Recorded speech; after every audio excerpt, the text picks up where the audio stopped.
Maswerteng araw sa lahat ng taga-subaybay ng Moment by Rian Podcast Vlog.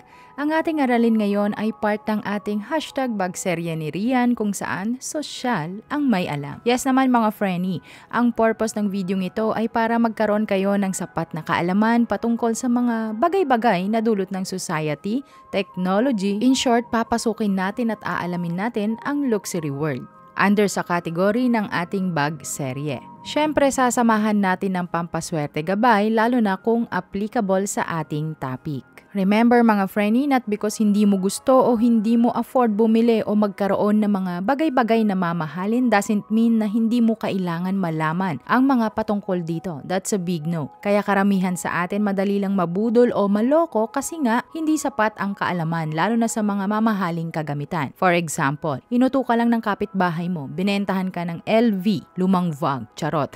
Binibenta sa'yo yung LV niya, ikaw naman na kulang sa kaalaman sa mga ganitong bagay, narinig mo lang na LV, pumayag ka na. So, binili mo. So see, malaking tulong sa lahat ang serye na ito. So let's dive into the video. Luxury, to be honest, ang luxury na matatawag ay yung mga bagay o bagay-bagay o sitwasyon sa buhay ng isang tao na matatawag mong mahal. Mamahaling luxury items, luxury bags, shoes, even ang pamumuhay ng isang tao in a luxury manners. Meaning malaking bahay, maraming sasakyan, etc., etc., etc., at maraming kaperahan. Pero alam nyo ba mga frenny, kung ako ang tatanungin, ang luxury sa akin, ito ay yung bagay na pinakaiingatan ko. Ito yung bagay na mahalaga sa akin. Hindi importante kung mahal man yan o mura o may value para sa iba. Ang mahalaga, importante ito sa akin, yung memories or yung kwento, at yan ang luxury para sa akin.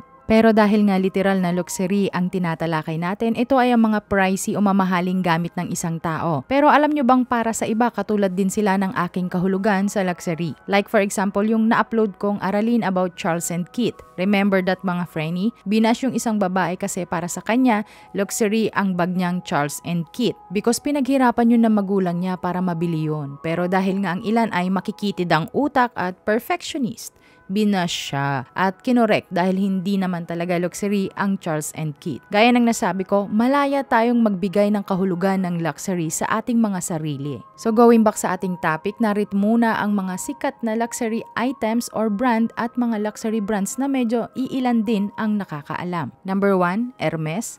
Ito talagang isa sa mga sikat, sa mga luxury brands na sikat sa mundo. Alam na alam to ng mga tao. Yes po, ang Hermes ay isang luxury o mamahaling brands. Take note mga frenny ha, hindi ito basta brand lang. Kung hindi, ito ay isang luxury, mahal po. Even ang mga pabango, lipstick, lalo na ang mga kutor nila, or yung mga bags, shoes, damit, mga coat, etc., etc., etc. Number 2, Chanel. All-time favorite ng mga beginners when it comes to owning their first luxury bags or shoes. Isa din ang Chanel sa pinakasikat na luxury brand sa mundo. Number 3, Louis Vuitton.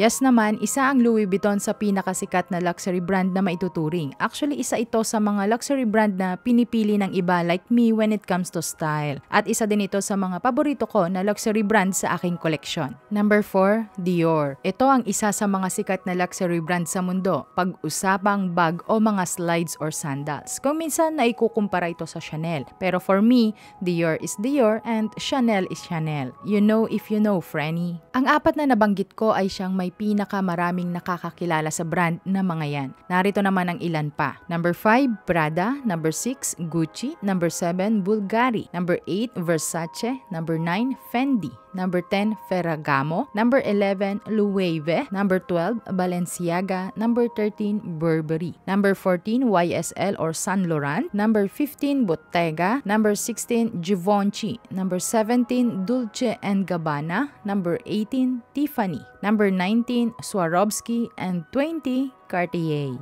Ilan lamang yan sa survey na pinakamas kilala na luxury brands sa mundo. Napakarami mga frenny, kulang po ang isang vlog for that. So bibigyan ko kayo ng mga luxury brands na medyo iilan lang ang nakakaalam. Hindi nila alam na luxury pala yon. Okay? Hindi ko alam kung napropronounce ko ng maayos ang mga brands. Alam nyo naman, napakamahal na nga ng luxury brand or luxury items tapos ang hirap pang bigkasin. Kidding aside mga frenny. So number 1 is Omega. Number 2, Christian Louboutin. Number 3, Chloe. Number 4, Loro Piana. Number 5, Goyard. Number 6, Valentino. Number 7, Celine. At marami pang iba mga friendly, gaya ng sinabi ko, kulang po ang isang vlog. Kaya hahati-hatiin natin, okay? So bago ako magpatuloy, sagutin nyo dyan sa comment section kung anong brand or luxury brand ang minamanifest nyo magkaroon kayo, kung ano yung nagbibigay inspirasyon sa inyo. So going back to the topic mga friendly, tinalakay natin kanina ng very light lang ang mga luxury brands. Ngayon naman pag-uusapan natin ang mga contemporary brands para hindi kayo nalilito, meaning mga branded but not luxury. Pero syempre sa iba mahal na yon, okay? Let's say mga mid-range. Ito ay upang malaman nyo ang kaibahan ng luxury brand sa contemporary brands. Dahil sabi nga ni Moment by Rian, sosyal ang may alam. So simulan na muna natin sa mga brands na medyo alam na ng mga nakararami. Again, contemporary brands ito. Ang iba kasi ang alam nila, it's a luxury brands. But no mga friendly, well, literal na contemporary po. Pero syempre, gaya ng nasabi ko kanina, luxury na yan para sa iba because of their price. Number 1, Michael Kors. For me ha mga friendly, literal po na contemporary pa din ang brand na ito. It's because medyo hindi pa siya ganon ka-stand out compared sa unang nabanggit ko kanina sa mga luxury brands. But for some, luxury na po yan na maituturing. Again, pricey pero hindi ganon kamahal kesa sa mga Chanel, Louis Vuitton, Hermes, etc. etc. Number 2, Coach. Ganon pa din. For some, luxury na ito. Pero for me, contemporary pa din siya. Though pricey yung ibang items nila, pero pasok pa din sa budget ng mas nakararami. Mid-range luxury brand ang Coach. Number 3, Tory Burch. For me, contemporary lang siya mga friendly, meaning branded, hindi siya pasok sa luxury na matatawag. Accessible lang siya as a luxury, kumbaga entry level mo, but not for luxury brands or luxury collection. Ilan lang yan sa mga napakaraming sikat na mga designers brands sa mundo, pero paano ba pumili ng mga bags na alam mong suswertehin ka? Kaya naman bukod sa bag serye, i-apply natin ngayon ang pampaswerte gabay sa videong ito. Number 1, sa pagpili ng mga bags or kahit ng wallet nyo. Kung ano yung gusto nyo, yun ang sundin nyo. Bilhin nyo, branded man yan o hindi, bago man yan o hindi. Make sure na sundin ang instinct nyo. Yes, top priority mga friendly ang instinct nyo, lalo na kung kayo ay nagsasagawa ng mga ritual o pampaswerte gabay. Gusto mo ba talaga yan? O sinabi lang sa'yo, o di naman kaya ay trending lang? Malaking impact ang instinct intuition sa pagpili ng mga gamit, lalong-lalo na ang bag, wallet, shoes, accessories, meaning lahat po ng mga isinusuot sa katawan nyo. Number 2, pumili ng bag na may mga built-in organizer o compartment. Isa ito sa mga pakakatandaan nyo. Ang mga kalat sa bag ay nagre-create ng negative impact sa gumagamit nito, including mood swing o pagkabugnutin sa maghapon. So make sure na mamili ng bag na may compartment. Hindi dapat halo-halo ang mga bagay-bagay sa bag mo. Now naman, paano Miss Rian kapag ang nabili kong bag ay walang compartment? Gaya nyo, may mga bag akong walang compartment mga friendly, yung diretso lang. Kung meron man is not enough para ma-organize sa mga gamit na inilalagay ko. So para hindi mag-create ng negative energy, ang ginagawa ko is may bag organizer ako, kung saan dun ko ilalagay ang mga gamit para naka-organize pa din sa loob mismo ng aking bag. Number 3, rectangular shape. Ngayong 2024 Wood Dragon, mainam ang mga hugis na parihaba. Yung mahahaba friendly, lalo na yung wallet nyo or yung mga gagawin yung wallet or bag or yung mga clutches. Rectangular in shape ng mga bag. Ito ay sumisimbolo ng wood dragon or wood element, meaning auspicious ang rectangular shape ngayong 2024, Year of the Wood Dragon. Even sa mga wallet yung pahaba, pwedeng-pwede po yan. Number 4, cleanse your bag. Once na makabili ka ng bag mo, dapat at least once a week nakikleanse mo yan, friendly.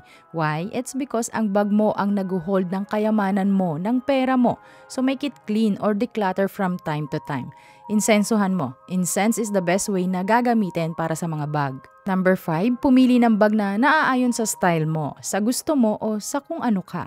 Tandaan nyo, anumang na isusuot nyo ay nagre-reflect sa kung anong enerhiya ang maa-attract mo, friendly, including sa paggamit ng mga bag o wallet, even shoes. Number 6, simplicity is the key. Yes mga Frenny. So sa pagpili ng bag, gaano man kamahal o kamura, ang mahalaga simple lang ang disenyo o walang sagabal, lalo na sa pag-open at pagsara ng bag ninyo. Iwasan muna ngayong 2024 ang mga may patusok-tusok na disenyo o style sa mismong bag. Hindi ito makakatulong sa pag-akit ng good mood. Ito ay nagre-create ng mabilisang paggastos at mauuwi lamang sa pagkaubos ng pera. Mas mainam at mas nire-recommend ko ngayon ang mga bag na napakasimple lang pero alam mong mas magagamit mo araw-araw o ng madalas. Gaya ng sinasabi ko parate na lahat ng bagay ay may kaugnayan sa kung paano mag-vibrate ang energy sa iyo at sa iyong tahanan at mag-create ng good mood. Yan ang ilang mga bagay na napaka-importante gawin ngayong 2024 Wood Dragon. Libre nyo lang natutunan dito sa aking channel, kaya kung hindi ka pa nakasubscribe Frenny, huwag mo nang ipagdamot sa akin yan. Dahil mas maswerte ang may alam, mas sosyal ang may alam. So yun lang, huwag kalimutan magdasal ng taimtim dahil yan ang pinaka-mabisang sandata sa lahat. Samahan ng sipag at diskarte para ang buhay ay swerte-swerte. Hanggang sa muling aralin, salamat sa pakikinig. Ingat!